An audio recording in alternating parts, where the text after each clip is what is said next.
रुको, ये बात तुम्हारे जीवन को बदल सकती है। क्या तुम जानते हो, बाइबल में एक ऐसा पाप है जिसे कभी भी क्षमा नहीं किया जाता? हाँ, प्रभु यीशु मसीह, जो क्रूस पर लटककर अपने दुश्मनों को भी क्षमा कर देते हैं। एक पाप ऐसा बताया है जिसे वे खुद भी माफ नहीं करेंगे। ये बात हर उस आत्मा को जाननी चाहिए जो परमेश्वर से प्रेम करती है या जानना चाहती है। इसलिए वीडियो को अंत तक जरूर देखना। एक शब्द भी छोड़ना तुम्हारे लिए भारी पड़ सकता है। और अगर तुम यीशु से प्रेम करते हो, तो अभी इस वीडियो को लाइक करो और ऐसे ही सच्चाई से भरी बातें सुनने के लिए चैनल को सब्सक्राइब कर लो। अब सुनो, क्योंकि आगे वो रहस्य है जो आत्मा को हिला सकता है। यीशु मसीह प्रेम और क्षमा का जीवित उदाहरण है। उन्होंने क्रूस पर अपने हाथ फैलाकर संसार के हर पापी को क्षमा किया, ये कहते हुए कि हे पिता, इन्हें क्षमा कर, क्योंकि ये नहीं जानते कि क्या कर रहे हैं। लेकिन बाइबल एक ऐसे पाप की बात करती है जिसे स्वयं यीशु ने क्षमा न करने योग्य बताया। यह पाप है पवित्र आत्मा की निंदा। मत्ती की पुस्तक अध्याय 12 में यीशु एक व्यक्ति को दुष्ट आत्मा से मुक्त करते हैं। ये देख फरीसी ये कहने लगे कि यीशु बलजबूल की सहायता से दुष्टात्माओं को निकालता है। यीशु ने उन्हें उत्तर दिया, जो कोई मनुष्य के पुत्र के विरुद्ध कुछ कहे, उसे क्षमा किया जाएगा, परंतु जो पवित्र आत्मा के विरोध में कहे, उसे न तो इस युग में और न ही आने वाले युग में क्षमा मिलेगी। ये गंभीर चेतावनी है। पवित्र आत्मा की निंदा एक ऐसा पाप है जो हृदय की कठोरता को दर्शाता है। वह स्थिति जब कोई व्यक्ति जानबूझकर परमेश्वर के काम को शैतानी बताता है। पवित्र आत्मा परमेश्वर का वह आत्मा है जो हमें पाप के लिए दोषी ठहराता है, हमें सत्य की ओर ले जाता है और हमें मसीह में नया जीवन देता है। जब कोई व्यक्ति बार बार पवित्र आत्मा की आवाज को दबाता है, उसकी बातों का विरोध करता है और फिर भी जानबूझ पर दोष लगाता है, तब वह इस अक्षम्य पाप की ओर बढ़ता है। इब्रानियों की पुस्तक अध्याय 6 में लिखा है कि यदि कोई सत्य को जानकर भी पीछे हट जाए, तो उसे फिर से नया बनाना असंभव हो जाता है, क्योंकि वह फिर से परमेश्वर के पुत्र को क्रूस पर चढ़ाता है और अपमान करता है। पवित्र आत्मा का कार्य नकारना केवल उसकी निंदा नहीं है, बल्कि परमेश्वर की स्पष्ट उपस्थितियों को अस्वीकार करना है। जैसे कि फरीसी जानते थे कि यीशु परमेश्वर की शक्ति से काम कर रहे हैं, फिर भी उन्होंने उस शक्ति को शैतान की शक्ति कहा।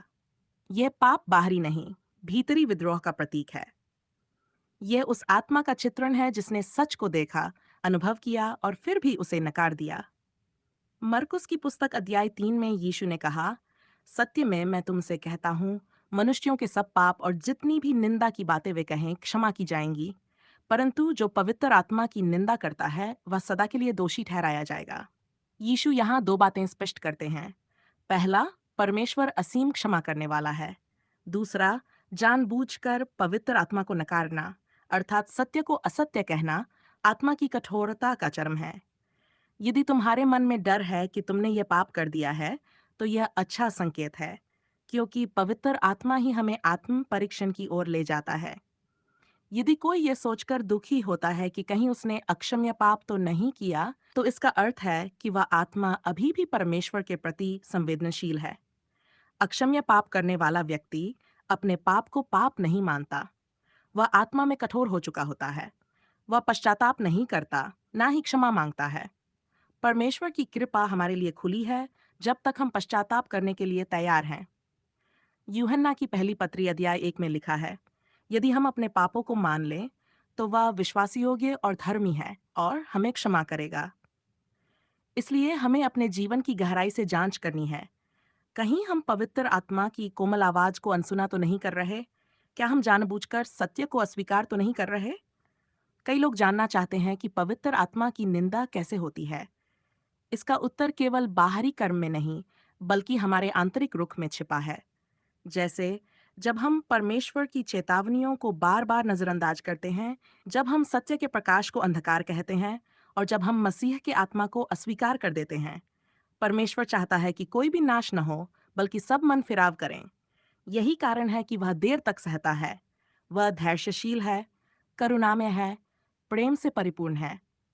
परंतु अगर कोई आत्मा पूरी तरह से पवित्र आत्मा की आवाज के विरुद्ध चली जाती है, तब वह आत्मा पश्चाताप की ओर लौट नहीं सकती। क्योंकि वही आत्मा जो हमें पश्चाताप करने की शक्ति देती है, जब उसी को हम नकार देते हैं, तो फिर हमारे लिए बचाव का मार्ग नहीं रह जाता। इसलिए हे आत्मा, जाग जा। यदि तू पश्चाताप कर सकता है तो कर। यदि तेरे हृदय में गलती का बोझ है तो प्रभु के पास आ। यदि तू डरा हुआ है तो वह तुझे शांति देगा। यीशु ने कहा, जो मेरे पास आएगा मैं उसे कभी नहीं निकालूंगा। ये उसका वादा है। यदि तू आया है टूटे हुए मन से, पश्चातापी हृदय से, तो तेरे लिए क्षमा है। परंतु यदि तू हठी बनकर सत्य को अस्वीकार करता है और वितर आत्मा के कार्य को माने बिना उसके विरुद्ध बोलता है, तब तू स्वयं को उस स्थान पर पहुंचा देगा जहां क्षमा की किरण भी नहीं पहुंचेगी। ये जीवन एक अवसर है, पवित्र आत्मा की आवाज सुनने का, मसीह को स्वीकारने का और पश्चाताप करने का। जब तक समय है तब तक छुप जा। एक दिन दरवाजा बंद हो जाएगा। उस दिन यदि तू बाहर खड़ा रहा तो कोई उत्तर नहीं मिलेगा। आज यदि तू उसकी आवाज सुनता है तो अपने हृदय को कठोर न कर। आज तेरे पास अवसर है स्वीकार करने का, झुकने का और जीवन प्राप्त करने का। प्रभु क्षमा करने को तैयार हैं, केवल एक पाप को छोड़कर, पवित्र आत्मा की निंदा। इसलिए डरे नहीं, लेकिन चेत जाएं। सत्य को स्वीकारें, आत्मा की कोमल आवाज को सुने और यीशु मसीह के पास लौट आएं, क्योंकि वही एकमात्र मार्ग है जो जीवन और अनंत क्षमा की ओर ले जाता है। अगर ये वचन आपके हृदय को छू गया हो तो इस सेवकाई को आगे बढ़ाने में हमारा साथ दें। इस वीडियो को लाइक करें, कोई भावनात्मक कमेंट जरूर छोड़ें और ऐसे ही आत्मिक वचनों के लिए चैनल को सब्सक्राइब करें। आपका एक छोटा सा सहयोग किसी और की आत्मा तक यीशु का प्रेम पहुंचा सकता है।